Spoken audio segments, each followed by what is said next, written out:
Hi everybody, I went to a networking event recently and I got asked the question, why would somebody need a doula?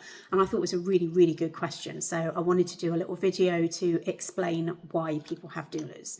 Now, people have doulas for various different reasons. There's, everybody has their own private personal reasons that they want one, but it could be maybe that you don't have any support. Maybe you're a single parent and you want somebody to kind of come and be with you when you're in labor, like a birthing partner. It could be that you've moved to an area and you don't really have any family around you, and you want somebody there to kind of help you and your partner go through that birth.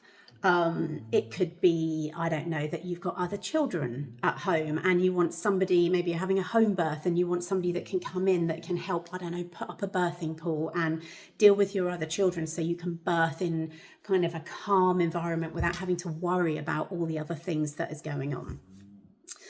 The other reason could be that you just want that continuity of care. So I know I didn't have a doula at the time. It wasn't really something I knew anything about, but learning now, the continuity of care is key. So when you go, particularly if you go for a hospital birth in the UK, the person that does your midwife check-in when you're pregnant and throughout your pregnancy, when they do your checks, it's not likely to be the same person that is there at the hospital with you, helping you deliver your baby.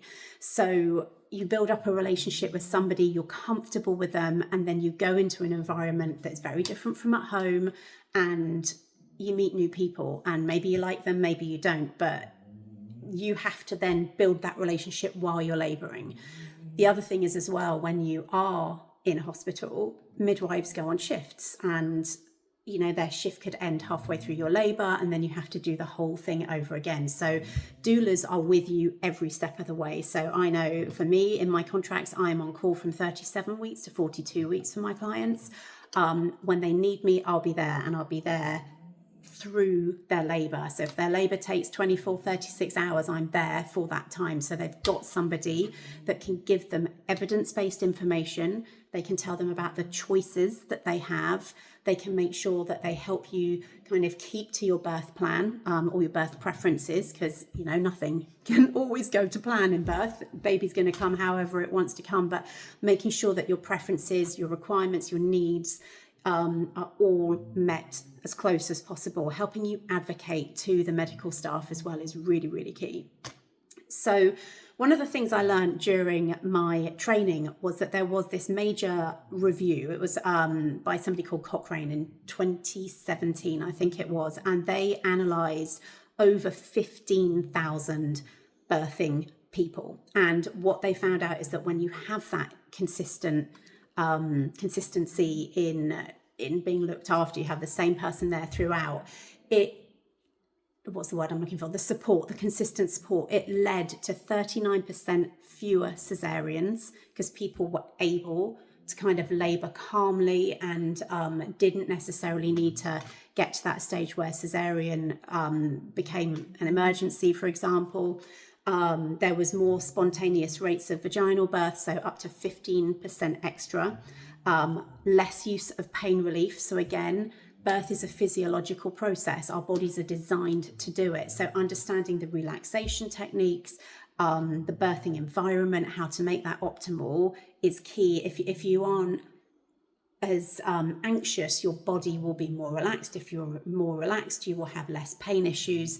So not that I'm saying that birth is painless, because that's certainly not the case, but it's about how you cope with that and how you deal with the pressure and the surges when you're in labor. The other things that it came up with was shorter labors, so approximately 41 minutes less on each labor if you have a continuous support with a doula. And then for babies, it actually worked out really well as well, that they had improved outcomes. So when you have a baby, you'll know that they get taken after everything's okay for their APGAR test, which is just basically a test where the medical professionals are looking over the baby, checking that everything looks right. And actually there was a 38% lower APGAR score for babies where the birth had been continuously supported by the same people. And as well, I think it was a 31% reduction in people saying that they had a negative experience birthing. So people found it a much more positive experience. So yeah, so those, I find it really, really fascinating. I've had 2 babies. I've had 1 difficult birth, and then I have had 1 amazing birth.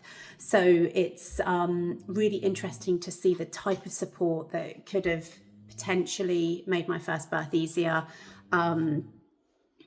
And yeah, I just find it absolutely fascinating. So anyway, I just wanted to come live in any case anybody else was thinking the same thing, and update you as to those reasons why. If you have any questions, please reach out to me or check out my website. Thank you. Bye.